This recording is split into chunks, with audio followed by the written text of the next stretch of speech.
People love to say that running a five-star hotel is really just babysitting rich adults with unlimited credit cards and even bigger egos.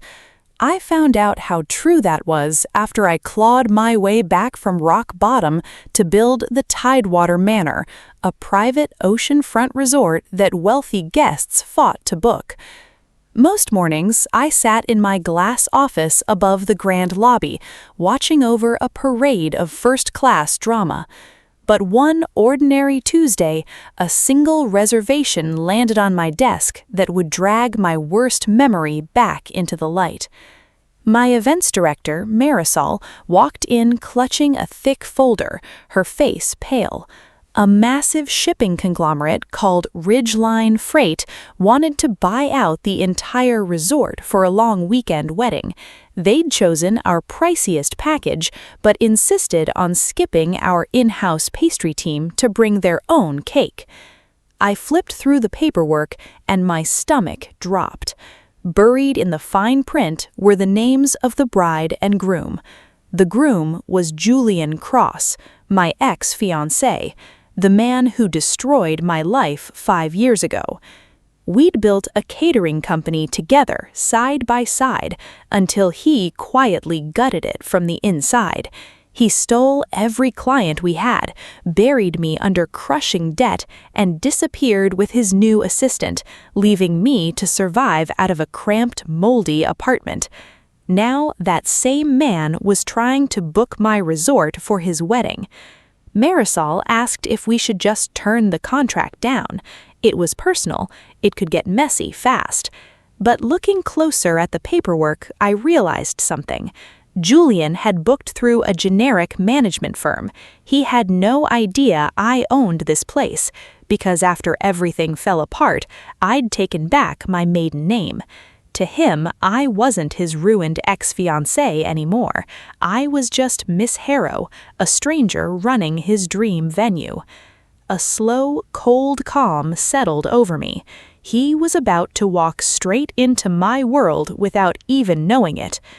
I told Marisol to accept the booking and send the newlyweds our finest welcome arrangement personally, because buried deep in our contract terms was one small clause about misrepresenting a client's identity to secure a discount.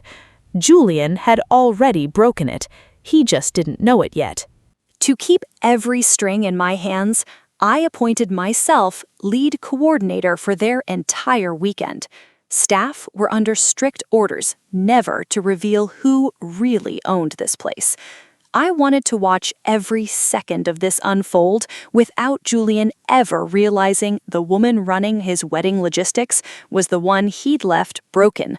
He thought he was simply renting a gorgeous venue. In reality, he'd bought himself a front-row seat to his own unraveling. 2 weeks later, the happy couple showed up for their mandatory walkthrough. I slipped into a plain black staff uniform, grabbed a clipboard, and stood near the entrance like just another face on the floor. Julian hadn't changed a bit. Sharp suit, phone glued to his ear, barking commands like the world owed him patience. Beside him was his bride-to-be, Sabrina Cole, radiating the kind of energy that could curdle milk. She took one look at our historic ballroom and complained it looked smaller than the photos online. When my events director introduced me as part of the setup crew, Julian's eyes swept right over me. He looked directly at the face he used to know and saw nothing. New hair, sharper glasses, a different posture. To him, I was invisible. To me, that invisibility was a weapon. Sabrina wasted no time demanding changes. First, she wanted our imported velvet drapes torn down completely. When I calmly explained they were essential for acoustics during the live music, she rolled her eyes like I'd spoken nonsense. Then she turned on a young server named Diego, knocking a fork clean off the table and snapping that the place settings looked cluttered. When I stepped in to explain that formal multi-course service required the extra silverware, she whipped around, furious that staff would dare speak without permission. She looked to Julian for backup. He just waved a hand and told me to do whatever she wanted. Their arrogance told me everything. To them, the people keeping this place running weren't people at all, just tools to be used and dismissed. The second they left, I marched straight to my attorney, Whitman, on the second floor. He'd already been digging through Ridgeline's paperwork and found something explosive. The deposit check had been signed by the company's treasurer, who just so happened to be Julian's old affair partner. He was funding his own wedding with corporate money, a direct violation of our contract terms. Whitman wanted to cancel the booking on the spot. I said no.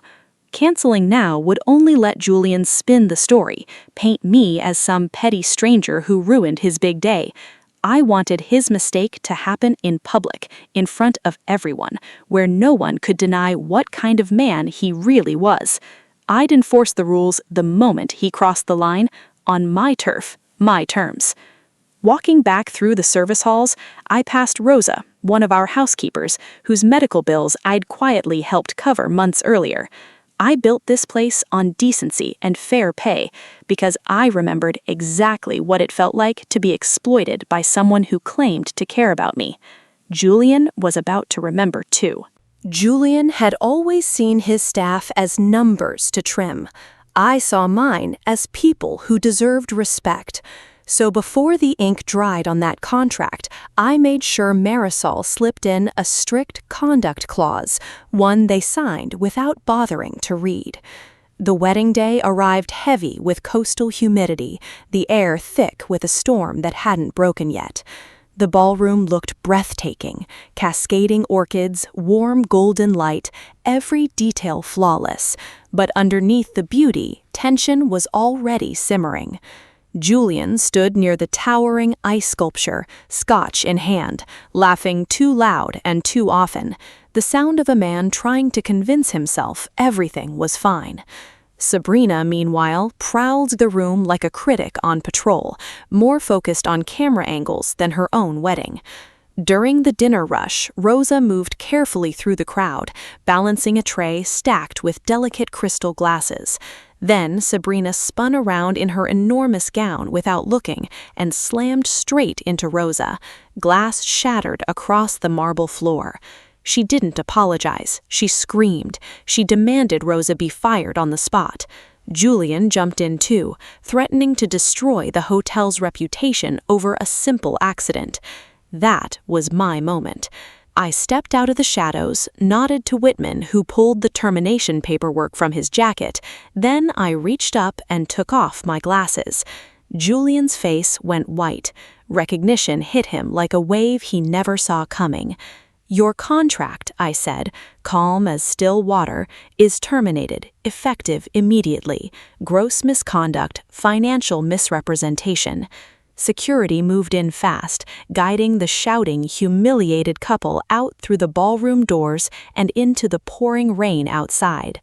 Per the contract they'd signed, the one they never bothered to read, we kept the entire $150,000 deposit. Julian's professional reputation didn't survive the scandal. Word got out fast about the misused company funds, and Ridgeline Freight wasn't the forgiving type. As for me, I used that windfall to give every single one of my staff a generous holiday bonus. They'd earned it, every bit of it, putting up with people like him. Justice doesn't always come fast, but watching the man who tried to break me get exactly what he deserved, that was worth every second of the wait. Later that night, I stood by my office window, looking out over the dark, quiet ocean. The weight I'd carried for years, the anger, the shame, the debt, was finally gone. I didn't need revenge to feel whole again. I already was. The world doesn't bow to people like Julian forever. Arrogance always finds its own ending. I built something real from the wreckage he left behind, and no one, not Julian, not anyone, was ever going to take that from me again.